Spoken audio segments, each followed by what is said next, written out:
Gracias por continuar con nosotros en el 102.5. Como bien sabe, desapareció el INAI y un montón de dependencias, un montón de organismos están, pues ahora sí que les toca hacer el trabajo que anteriormente hacía el Instituto Nacional de Acceso a la Información Pública y la Protección de Datos Personales, y parte de lo que tiene que hacer el INE, ahora aparte de las muchísimas cosas que tienen que hacer y más en este 2025, es justamente asumir esta responsabilidad. Consejera Dania Rabel, siempre un placer saludarla. ¿Cómo está? Muy bien, Juan Manuel, a tus órdenes. ¿Qué responsabilidades van a asumir del ya extinto INAI? A ver, primero que nada creo que es bien importante que contextualicemos un poco al auditorio para que sepa por qué nos encontramos en esta situación ahora, como tú lo mencionas, con nuevas atribuciones. El 20 de diciembre del año pasado se publicó en el Diario Oficial de la Federación una reforma a la Constitución en materia de simplificación orgánica. A través de esa reforma se ordenó la extinción del INAI y de los organismos garantes de las entidades federativas. Luego ya el 20 de marzo de este año se publica en el Diario Oficial de la Federación las nuevas leyes generales de transparencia y acceso a la información pública, de protección de datos personales en posesión de sujetos obligados y de protección de datos personales en posesión de los particulares.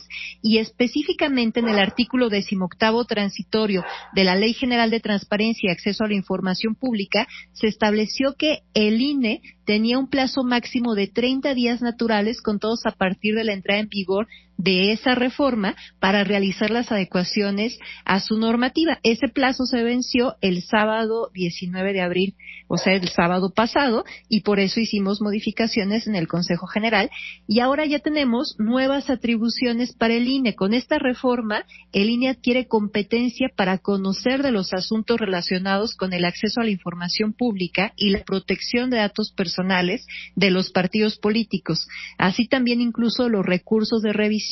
Hay que recordar que eso antes lo conocía el INAI.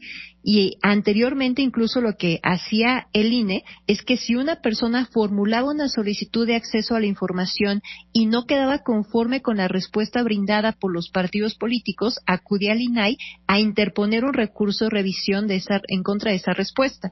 El INAI lo revisaba y en su caso ordenaba la modificación de la respuesta.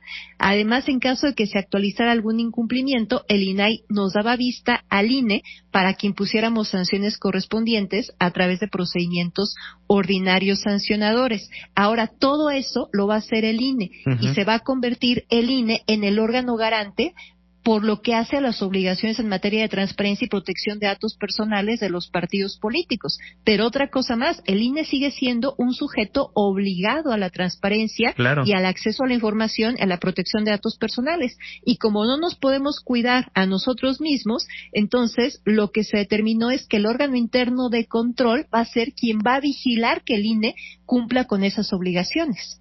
Correcto. ¿Le estarían cargando mucho la mano al Instituto Nacional Electoral con estas nuevas atribuciones?